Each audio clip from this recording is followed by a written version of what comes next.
The vast majority of people always have, and likely always will, only care about how they look. He's incredibly relatable. He's incredibly calm. He seems like a cool dude to train with. The other side is what I'm gonna call the Tik Tokification of fitness. Try to channel my inner Sulek there. Your thoughts on the man?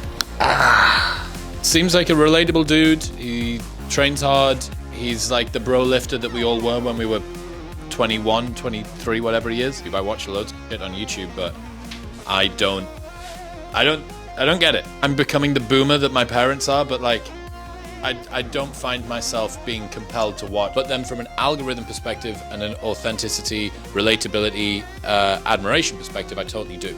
I don't know how to pose, do you? The new in thing is to say, yeah, I'm on gear. How does he put this thing on? Put it on. Oh. I think he puts it on here. How does he set this thing up, dude? I've got this shitty ass tripod. Just wobbly.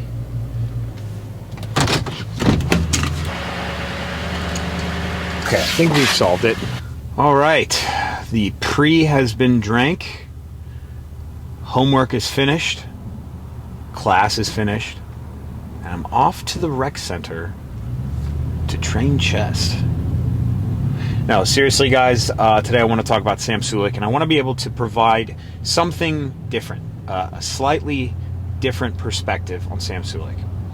I just made a video 3 days ago, and it was on the Vice op-ed called Roid Renaissance, and that was it's a very valuable documentary. You can check out my last video, or you can watch the video yourself straight up, the Vice one. And so I do want to touch on that and Sam Sulek's relation to that, but I really want to bring forth this kind of thesis as to why Sam Sulek is so huge and physically huge, but his presence online, seemingly controversial presence, but he's not very controversial of a guy. He's actually very simple to understand. The thesis is somewhat like this. I believe that the fitness industry largely in the past decade really hasn't changed. And you could push that even further and say past 3 decades, 4 decades, it hasn't changed. Pop culture, if I look at any of these cars around here, not many of them could get into the weeds about strength and conditioning, into deeper discussions about health and fitness, but a lot of them could say, I want to look better. And I think there's been this pendulum swing, at least for people who do care a lot about the fitness industry, people like myself who are creators, but also consumers. My demographic is 25 to 35-year-old males, like for the most part, and those are experienced males. So they want to go beyond just how you look. They want to strength train. They want to focus on health, longevity, these things. But the vast majority of people always have, and likely always will, only care about how they look, because it is the easiest barrier to entry, to understand. I don't like this way I look. I want to look better. Now, we know that this causes a great deal of body dysmorphia. I just talked about this on Omar Isuf's channel. Will Tennyson just dropped a video on this. It's not the best way to go about things, but it is the way. And so the first part of this thesis is that Sam Sulek is a massive presence online because of the way that he looks. And that could be like, for some of you, you could be like, no, I swear to God, it's really informational. And then that may be true. And then for some of you, you're going to be like, yeah, no shit, dude. Of course that's it. But I feel like it needs saying, okay? Sam Sulek, if he doesn't have the body that he does not get the views that he does. I mean, it's a very simplistic statement if you think about it, right? Because I wouldn't say if LeBron James wasn't good at basketball, we wouldn't know who LeBron James is. It's just a dumb thing to say. But the point that I'm getting at is that this thing that we're always trying to push away from, to keep marching forward, because we know that it fucks with our heads. We know it fucks with our heads, okay? We know social media largely is bad for us. I cannot tell you how many times people say social media is doing this wrong for us, doing this, doing this, doing this. And yet it still exists, and it will never not exist. Don't listen to the commenters. They're haters. Well, they're going to keep commenting. They're going to keep hating. Okay? So this idea that caring about how people look in the fitness industry is going to go away, it's never going to go away, and it's always going to remain the most important thing to most, at least Americans. That is why Sam Sulek is a massive presence. Now, I want to disclaim all of that by saying my general outlook on Sam Sulek is really positive. I watched a lot of his content leading up to this video. In the past 3 days, since I made my last video on the roid renaissance thing, I decided I want to make a video on Sam Sulek. And since watching Sam Sulek, he's incredibly relatable. He's incredibly calm. He seems like a cool dude to train with. So that's one side of the thesis, okay? The other side is what I'm going to call the TikTokification of fitness. Now, I'm going to use Andrew Tate as an example, but not because I'm comparing him, his characteristics as a person, to Sam Sulek. Andrew Tate became massively influential around the world because other people took his content and made it into this kind of meta content around it. If someone was to talk shit about Andrew Tate, it made people lean more into Andrew Tate. And so that aspect is so palpable and so powerful. And it's amongst people who don't have to go to work, i.e. kids and college kids. They got a lot of time. They are the heaviest consumers of free content, bar none. They're going to make meme after video after hustle culture video with Andrew Tate. Now, the same shit has happened with Sam Sulek. Sam Sulek being like, ego lift, like, you know, something that minorly taken out of context, or he's just talking a little bit of shit. Boom, someone makes a TikTok of him, millions and millions of views. Okay? That is the TikTokification, the power of teenage to, you know, college-aged kids taking content and just viralizing the fuck out of it, okay? And then really no context is gained whatsoever. I think lean beef patty is a very similar type of thing. She does a video where it's like angled up at her and she's like a muscle mommy. And it's just like bajillions of views. No real context there. Again, it's more aesthetic based. It totally has to do with what she looks like. She's young. Sam Sulek is young.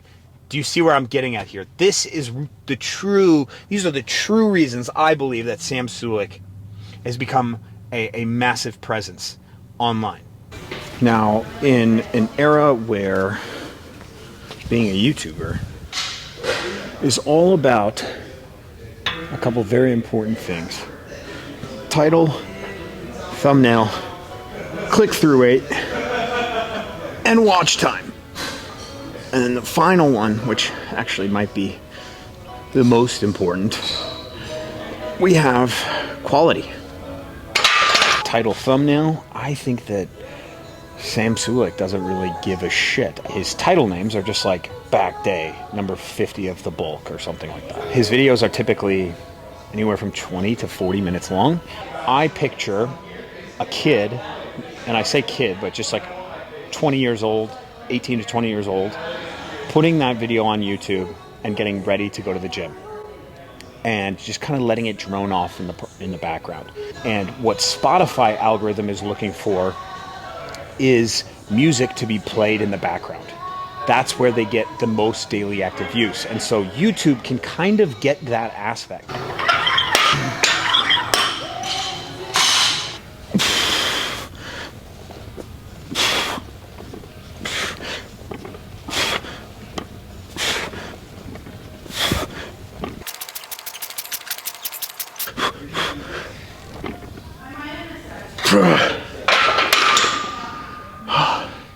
Try to channel my inner Sulek there.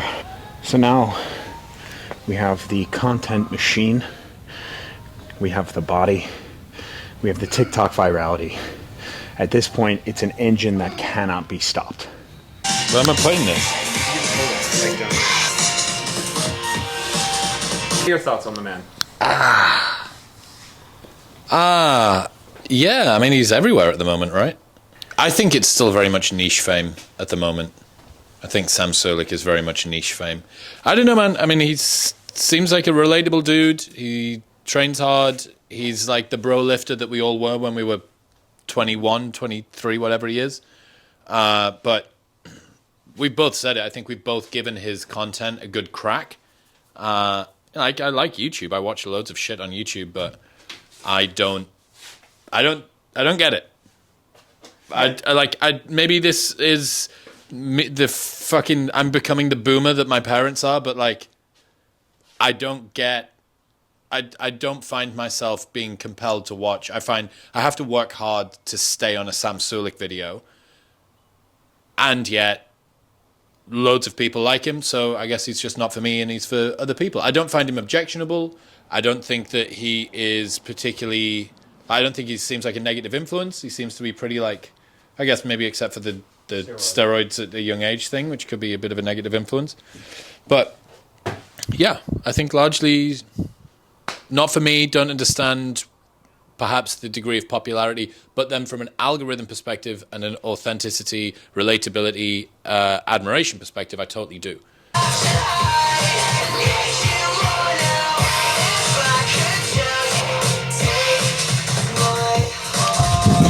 World's biggest puss of a podcaster. Joe Rogan would beat the shit out of this dude. A pussy podcaster could be kind of dialed, you know what I mean? Well, if all of the puss wants me, you don't think? Joe Rogan would fuck me up though. Yeah, he would fuck me up. Oh, brilliant, brilliant, brilliant, brilliant. Is this your podcast? It's my research. It's my research at 2.5 times speed. 2.5. There you go. This is what I do research at. So this was today's guest, Dr. Tracy Vaillancourt. So there's that one. What else have I got in the queue? Violence is rising in schools. Just in case you want to hear what this sounds like. Raystar has a floor plan to meet your needs regardless of where you're at in life. Oh, and they want to refer babies too. Find your perfect community and schedule an appointment with Raystar at liveRaystarTexas.com. Home starts here. Raystar is equal opportunity house of Brian. Chris thinks he's like some new age CEO who can listen to podcasts at 2.5 times speed and actually retain the information. But it's really just I don't do this for anyone else except for me, right? I don't flex with that. The fact that I had my cue queued up from earlier on. Dude, you need to do a morning Stay routine poor. video. Listen to 1 time speed. So if you guys don't know, Chris is literally only famous for being on Love Island season 1. Newsflash, dude. They don't want intellect. They don't want modern wisdom. So, Zach thinks that I don't know that he's been shit-talking me while he's walking around here. But I do. I'm going to fart on his pillows later on. You see the video of Mike Israetel training with Jeff Nippard? Mm-hmm. Takes him through a RP leg workout. Just like makes Jeff cry for 30 minutes. It's pretty good. He just kills him. It's titled like We Ruined Our Friendship with Jeff Nippard. It's really good. Those two are a combined 7 feet tall. But like 8 feet wide. Yeah. In Sam Sulek fashion. Pose off? I don't know how to pose, do you? Okay. What is this? There's the... Oh my god, that probably looks so shitty, dude. And then there's like fucking side chest. I truly feel that we are in a crazy era, probably the most important era when considering exogenous hormone use. Postulate a little bit on how we can figure this thing out, but I know that just this idea where I wish everyone would just be open about their steroid use, that's going to make things so much better. Well, I don't necessarily know if that's true. Why? Well, because if Sam Sulek is 21 years old, he gets all this clout, all this notoriety, and everyone says, hey, don't do steroids. Like, they're going to ruin your life later. But you see someone on the outset that is incredibly visually appealing, also happy, also famous, also likely going to be rich, if not already rich. For a teenage kid, it doesn't matter. There is no future for a teenage kid. There's the present. I think this idea that we're just going to be open about steroid use, I don't know. I don't know if that's the answer. Well, is it better for people to believe that they can make these gains naturally and then realize that they're not and become despondent? No, certainly not. Certainly, the fake natty thing, I think we're almost past that. Like, the new in thing is to say, yeah, I'm on gear. Because we've made it, which I guess is actually a step up, but we have made it acceptable for people to be like, yeah, I'm taking TRT. And people still can gain, subscribers, whatever, they can still be a legitimate voice in the field, whereas it was very stigmatized before. I think maybe there is like this resurgence in like this natty, the natty, Who? Smaller channels, much smaller channels. Like Bald Omni Man is a really small channel, but he like prides himself. There's another guy, Alex. He's got like a crazy Greek last name, but he's got I know that kid. He's got a pretty big shaved head. Yep. I know exactly the kid you mean. Yeah, he's got a pretty big following, and he takes a lot of pride in being natural. And it's not pride in being natural insofar as being like, if you're on gear, it's a bad thing. Yeah. I think both can exist at the same time. But it is very weird when you're talking about children's minds and you have Sam Sulek who abuses PEDs. That's what it is. It's an abuse. You're using I would argue, he's probably using near a gram, if not more than a gram of androgens per week. Yeah. For a 21-year-old, that is outrageous. I mean, I talk about it all the time with Olympic weightlifting specifically because the sport was rife with not just, these are not adults. Yeah. These, I mean, by 18 you're considered, as well. Yeah, females, but a lot of them were taking drugs or administering drugs to children so that by the time they're at like peak age, they've had a decade of hormone use. Okay. Appreciate you. All right, that's it. That's all we have for the video. See you guys later. Bye. Okay.